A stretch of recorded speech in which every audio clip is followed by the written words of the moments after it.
The East Martello Fort in Key West is haunted by a robot, which is a doll. This handmade doll was a gift given to the late artist Robert Eugene Otto.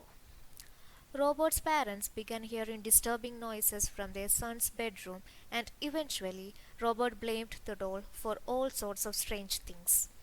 It is reported that this sailor doll is cursed and it would change facial expressions from time to time while letting out giggles.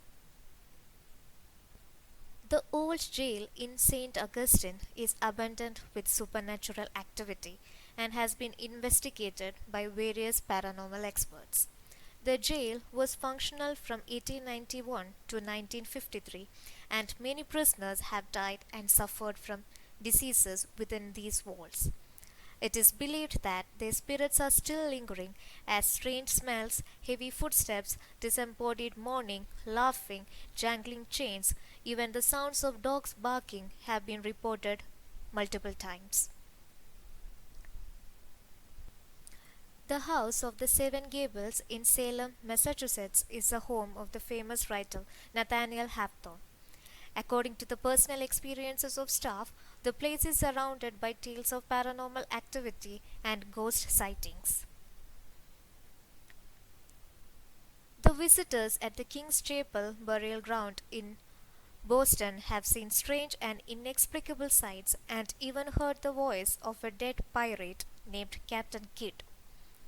Accounts that fill the site include that of a woman whose grave was made too short and the carpenter decapitated her and placed her head between her legs so she would fit. Then about a man who was buried alive and the spirits of those whose graves were moved by the authorities wandering around looking for their coffins.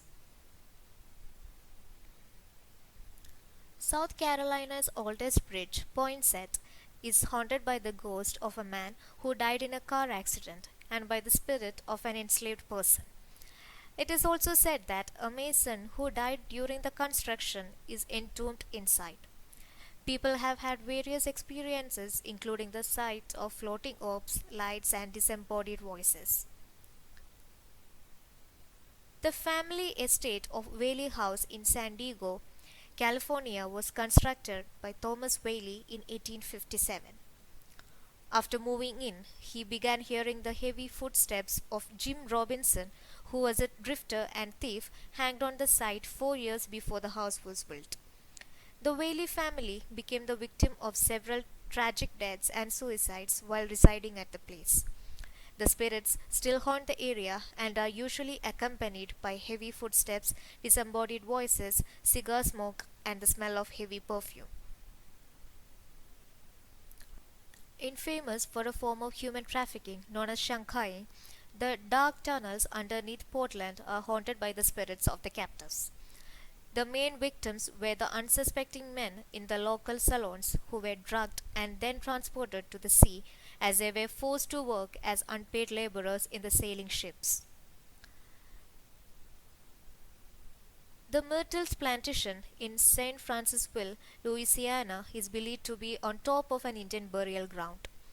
It is haunted by a minimum of 12 spirits.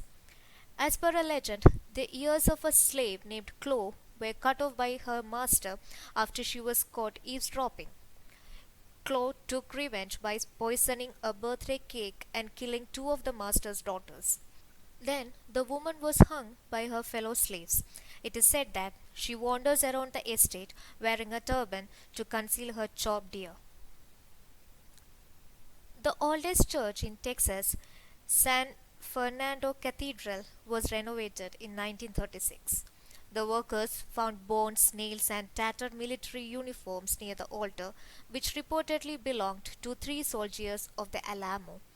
Since then, visitors have spotted shadowy figures and orbs in their photographs and also ghosts in the backside of the church. One such figure includes a man dressed in black hooded monk-like clothing. Massachusetts Fall River is home to the most famous haunted bed and breakfast. Andrew and Abby Borden were found murdered in 1892, and their youngest daughter, Lizzie, became the prime suspect. She was later acquitted and no one was charged for the murders.